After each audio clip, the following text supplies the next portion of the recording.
এই দেখুন কতটা মধু হয়েছে। মধু দাও। কোথায় কোথায়? বাবা দেখুন বন্ধুরা মৌমাছি কাটতে গিয়ে এক টাল দিয়েছে, এক টাল দিয়েছে, এক টাল দিয়েছে, এক টাল দিয়েছে, এক টাল দিয়েছে, একটা দিয়েছে, একটা দিয়েছে।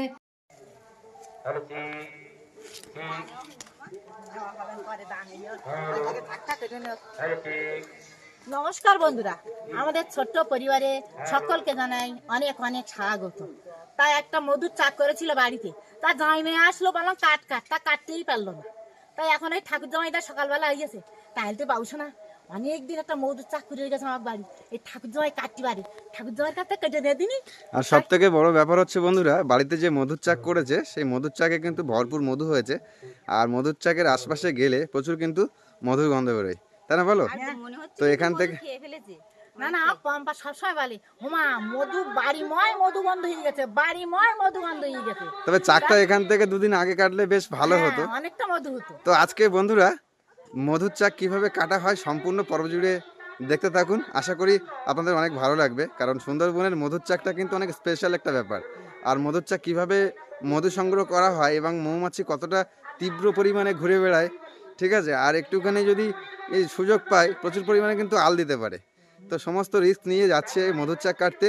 এই জীবনে ফার্স্ট টাইম যাচ্ছি মধুর চাক কাটতে। সুন্দরবন গভীর জঙ্গলে অনেক ঘুরেছি, কিন্তু মধুর চাক কাটার এরকম বাস্তব অভিজ্ঞতা কোনোদিন ছিল না। তো আজকে সেই অভিজ্ঞতা নিতে যাচ্ছি, কি তাই তো? সবাই কাটে জঙ্গলে, আর হ্যাঁ। আমরা কাটবো বাড়ি। মাথাটা তো পড়বে। এই বাগানের ওইদিকে নিয়ে যাও, কারেন্টের তার আছে। ও ঠিক আছে, এবার ঠিক আছে, থাকা বলবো না।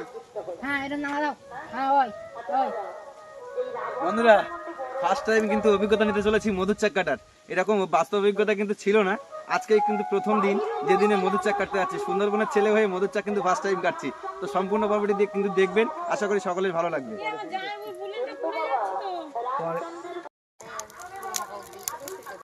বন্ধুরা এবার কিন্তু চাকের কাছাকাছি যাচ্ছি।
চলো চলো বিনি রাখতে চলো চলো চলো।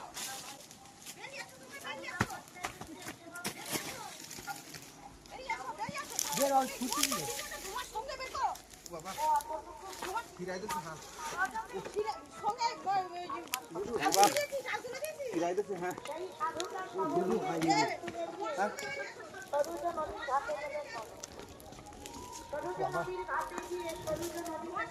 মধু হয়নি বেশি, বলতে একটুখানি জায়গায় হয়েছে।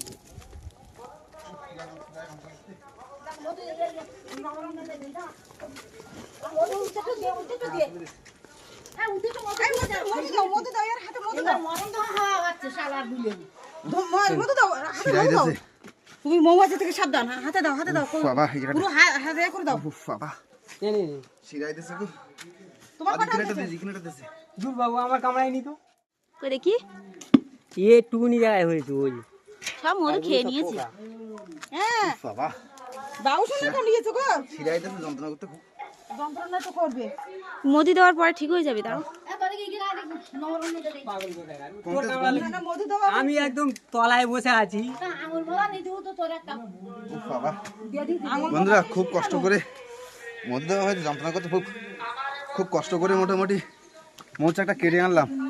এইখানে একটা আল দিয়ে এইখানে দেখো ফুলে গেছে, এই দেখো ফুলে গেছে। এই মধু দাও, এখানে একটু মধু দাও, 4-5টা। এই একটু মধু এখানে দাও বন্ধুরা এই দেখুন কতটা মধু হয়েছে। মধু দাও। কোথায় কোথায়? এই উফ বাবা দেখুন সব জায়গায় অনেকগুলো কমে গেছে আমার। ও যত নড়েছে তত কামড়িয়েছে। বাবা, এইখানে একটা দিয়েছে, এইখানে একটা দিয়েছে। ও যত নড়েছে তত কামড়িয়েছে। ও কালকে কি সবাই স্কুলে যাবে? চুলকাচ্ছে বন্ধুরা মৌমাছি কাটতে গিয়ে এ একটা আল দিয়েছে, এ একটা আল দিয়েছে, এ একটা আল দিয়েছে, এ একটা আল দিয়েছে, এ একটা আল দিয়েছে, এ একটা দিয়েছে, এ একটা দিয়েছে, সমস্ত গা আর দেখুন সমস্ত গা। এইটা দেখুন কত বড়টা হয়ে গেছে, আর এটা দেখুন একটু পরেই চোখ ঢেকে যাবে। পুরো পুরো শিরার উপর দিয়েছে, এটা যন্ত্রণা করছে খুব প্রচুর পরিমাণে। এই, আর পিঠটা সারা পিঠটাই দেখা যাচ্ছে না। তো বন্ধুরা ফাইনালি আমরা এতটুকুই মধু কিন্তু পেয়েছি, আর অনেকটা সীমিত মধু পেয়েছি। যতটুকু আমরা আমাদের এক্সপেকটেশনে ছিল ততটুকু কিন্তু আমরা পাইনি মধু। আর সব থেকে বড় ব্যাপারটা হচ্ছে যে টাইমটা মধু কাটার কথা ছিল সেই টাইমটা কিন্তু কাটতে পারিনি। জামাইবাবু কাটতে চেয়েছিল, জামাইবাবু কাটলে হয়তো একটু মধু পেতাম। যা পেয়েছি এই পেয়েছি। মা ফার্স্ট টাইম মধুর চাক কাটতে গিয়ে দেখুন কতগুলো মৌমাছি কামড়িয়েছে দেখুন। ওদের কামড়িয়েছে না। বাবা সারা পিঠে বেশি, শুধু একটা খালি জামা পরেছিলাম তো। আগেরবারে যখন মধুটা কেটেছিল বেশি মধু পেয়েছিল। হ্যাঁ বেশি মধু পেয়েছিল। তো বন্ধুরা বাটিটা পুরো আজকের পর্ব আপনাদের ঠিক কেমন লাগলো অবশ্যই কিন্তু কমেন্টের মাধ্যমে জানাতে ভুলবেন না। ভালো লাগলে অবশ্যই লাইক করবেন, কমেন্ট করবেন, বেশি বেশি শেয়ার করবেন। চ্যানেলে কোনো নতুন বন্ধু হয়ে থাকলে অবশ্যই সাবস্ক্রাইব করে আমাদের পাশে থাকবেন। দেখা হচ্ছে নতুন কোনো পর্বে। সবাই ভালো থাকবেন, সুস্থ থাকবেন।